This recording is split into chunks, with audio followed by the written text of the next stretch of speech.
Hello everyone, welcome to the option channel. इस market start हो चुका है और डाइवर्जेंस इंडिकेटर के अकॉर्डिंग हमारा जो सपोर्ट और रेजिस्टेंस है वो ऑटोमेटिक एडजस्ट होते हुए भी हमको दिखाई दिया है। तो फर्स्ट 5 मिनट कैंडल बनने का वेट करना है। जैसे ही हमारा फर्स्ट 5 मिनट का कैंडल बन जाएगा, हमारा सपोर्ट और रेजिस्टेंस पूरे दिन के लिए फिक्स हो जाएगा। तो वेट करते हैं पहले फर्स्ट 5 मिनट कैंडल बनने का। फर्स्ट 5 मिनट का कैंडल हमारा कंप्लीट हो चुका है। सपोर्ट और रेजिस्टेंस हमारा पूरे दिन के लिए फिक्स हो चुका है। अब हमको इसमें कुछ भी चेंज करने की जरूरत नहीं है। जैसे ही हमको सिग्नल आएगा वैसा हम अपना ट्रेड प्लान करेंगे।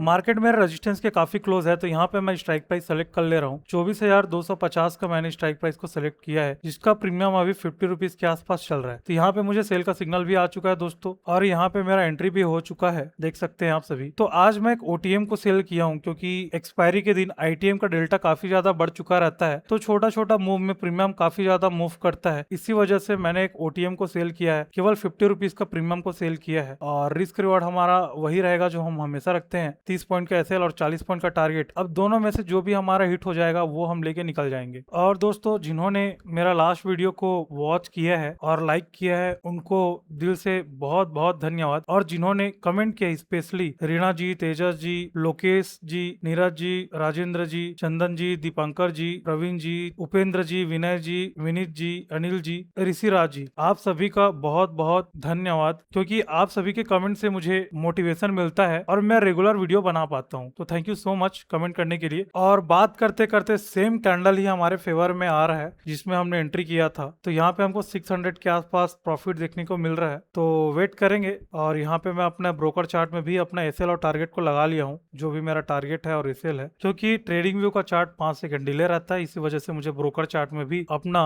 स्टॉप लॉस और टारगेट को मार्क करना पड़ता है। मैंने जिस कैंडल में एंट्री किया, सेम कैंडल ही मेरे फेवर में आ रहा है। अगर मैं कैंडल क्लोज होने का वेट करता तो शायद मेरा ट्रेड छूट जाता। इसी वजह से मैं कैंडल क्लोज होने का वेट नहीं करता हूँ। लेवल हिट होता है, सिग्नल आता है, मैं तुरंत एंट्री कर लेता हूँ। अभी मुझे 800 के आसपास प्रॉफिट देखने को मिल रहा है। लगभग 20 पॉइंट मार्केट मेरे फेवर में आया है। अभी 20 पॉइंट बाकी है। मैं स्पॉट की बात कर रहा हूँ, और हमारा 40 पॉइंट का टारगेट होता है। आज मैं ओटीएम को सेल किया हूँ, क्योंकि एक्सपायरी के दिन में डेल्टा काफी ज्यादा बढ़ चुका रहता है। ऐसे कंडीशन में मार्केट हमारे अगेंस्ट जाने से एसएल जो है वो बड़ा हिट हो सकता है, क्योंकि प्रीमियम स्पाइक मारता है। इसी वजह से मैंने ओटीएम को जो है वो सेल किया हुआ है।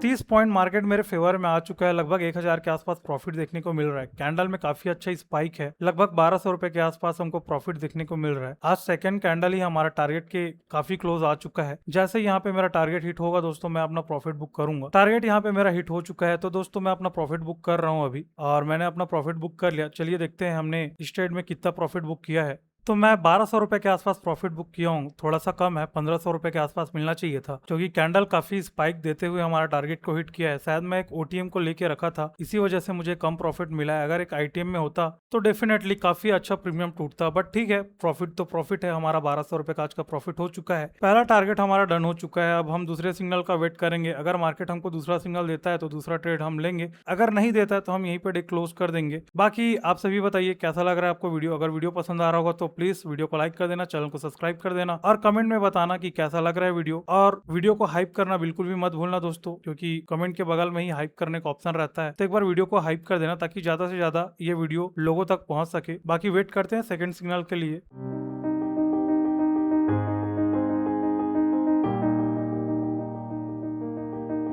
तो पहला टारगेट जो है वो मेरा हिट हो चुका है। मैं 1200 रुपए के आसपास प्रॉफिट किया हूँ। तो अगर मुझे सेकेंड ट्रेड मिलता है तो मुझे एक ऐसा स्ट्राइक प्राइस को सेलेक्ट करना पड़ेगा जिसमें अगर मेरा एसएल भी हिट होता है तो मैं अपना पूरा प्रॉफिट को लॉस ना कर दूं। अगर मैं एक आईटीएम को सेल करता हूँ और 30 पॉइंट का एसएल लेता हूँ, अगर मार्केट मेरे को 30 पॉइंट का एसएल दिया तो शायद मेरा पूरा प्रॉफिट जा सकता है। लेकिन अगर मैं एक ओटीएम को सेल करता हूँ और जिसका डेल्टा थोड़ा कम हो, अगर उसमें मेरा एसएल हिट होगा तो शायद मैं कुछ प्रॉफिट बचा भी सकता हूं। और टारगेट मेरा हिट हुआ तो प्रीमियम डीके के साथ मुझे एक अच्छा खासा प्रॉफिट भी हो सकता है। तो मुझे एक ऐसा स्ट्राइक प्राइस सेलेक्ट करना पड़ेगा जिसका डेल्टा कम हो। तो मार्केट भी मेरे सपोर्ट की तरफ आ रहा है, तो मैं यहाँ पे स्ट्राइक प्राइस सेलेक्ट कर लेता हूँ। 24,200 का स्ट्राइक प्राइस मैं सेलेक्ट कर रहा हूँ, जो कि 30 रुपए के आसपास चल रहा है। और इसका जो डेल्टा है वो है लगभग 0.43 के आसपास इसका डेल्टा है। तो हम इसी स्ट्राइक प्राइस पे ट्रेड करेंगे अगर हमको बाई का सिग्नल आता है तो।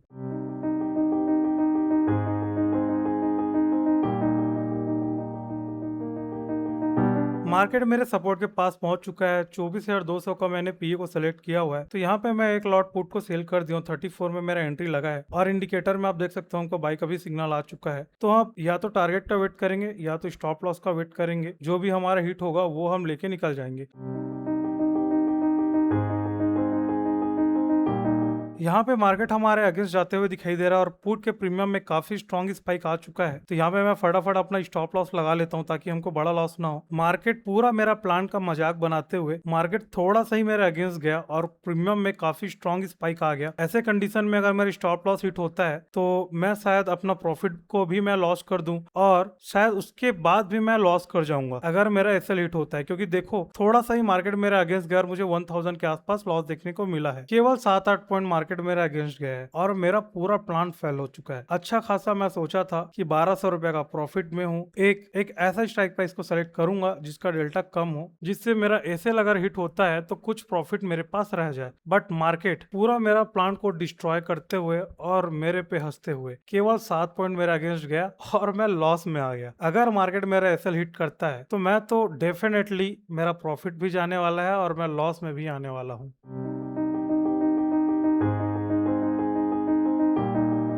वापस से मार्केट मेरे फेवर में आते हुए मार्केट ग्रीन कैंडल बनाया है और अभी भी प्रीमियम में ग्रीन देखने को नहीं मिल रहा है। मेरा एंट्री लेवल के अभी भी नीचे नहीं आया बट स्पॉट मेरा एंट्री लेवल से ऊपर जा चुका है।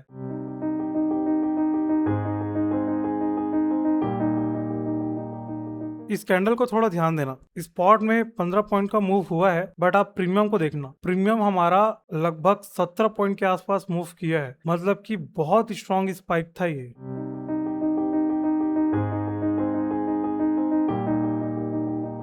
मार्केट मेरे एंट्री लेवल से 10 पॉइंट मेरे फेवर में आ चुका है बट प्रीमियम अब जाके C2C आया है।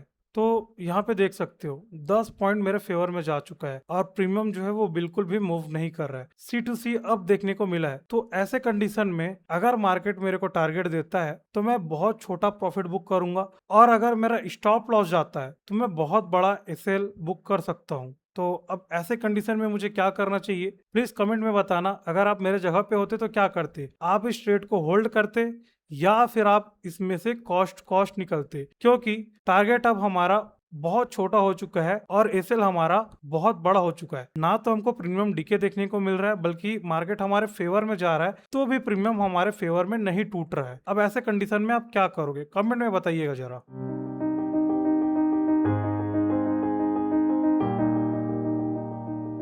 मार्केट केवल 7 पॉइंट हमारे अगेंस्ट जाने से प्रीमियम जो है वो लगभग 19 पॉइंट हमारे अगेंस्ट गया। लेकिन मार्केट अब लगभग 15 पॉइंट हमारे फेवर में आने के बाद भी हम C2C है। तो ये ट्रेड जो है दोस्तों वो मेरे फेवर में जाते हुए भी मुझे प्रॉफिट नहीं दे रहा है। इस वजह से मैं इस ट्रेड को कॉस्ट निकालने का सोच रहा हूँ। यहाँ पे मैं अपना पोजीशन जो है वो एग्जिट कर देता हूँ और यहाँ पे आप मेरा ओवरऑल प्रॉफिट देख सकते हो 1280 रुपए का। मतलब कि मैंने इस ट्रेड में केवल अपना ब्रोकरेज चार्ज बस निकाला है। बाकी ओवरऑल मैं प्रॉफिट में हूँ। मैं चाहता नहीं था कि मेरा प्रॉफिट जो है वो चला जाए। और आप मेरे जगह पे होते तो क्या करते प्लीज कमेंट में जरूर बताना। बाकी देखेंगे ये ट्रेड हमारा स्टॉप लॉस देता है या फिर टारगेट देता है। बाकी आप मेरा ऑर्डर बुक देख सकते हो।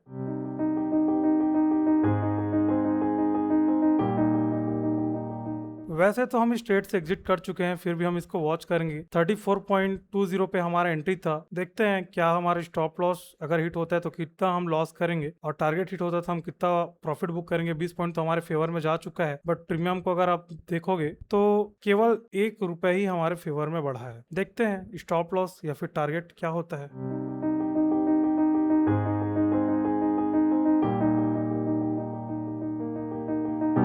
मार्केट मेरे टारगेट तक पहुंच चुका है। अगर इस ट्रेड को मैं होल्ड करता तो शायद मुझे 12 पॉइंट के आसपास मिलता। और देख के तो थोड़ा बुरा लग रहा है कि मार्केट हमारा टारगेट हिट कर गया है, लेकिन इस ट्रेड को होल्ड करने में भी डर लग रहा था। तो टेक्निकली हमारा जो सेकंड ट्रेड था वो सक्सेसफुल हो गया बट हम इसको कॉस्ट निकाल दिए थे। अब थोड़ा सा रिग्रेट हो रहा है होने के लिए। मार्केट हमारे अगेंस्ट गया था थोड़ा सा ही तो प्रीमियम हमारे बहुत ज्यादा अगेंस्ट चला गया था। अब जब हमको टारगेट मिला है तो केवल 12 पॉइंट ही टारगेट मिला है। तो शायद दोस्तों मैंने स्ट्राइक प्राइस ही गलत सेलेक्ट कर लिया है।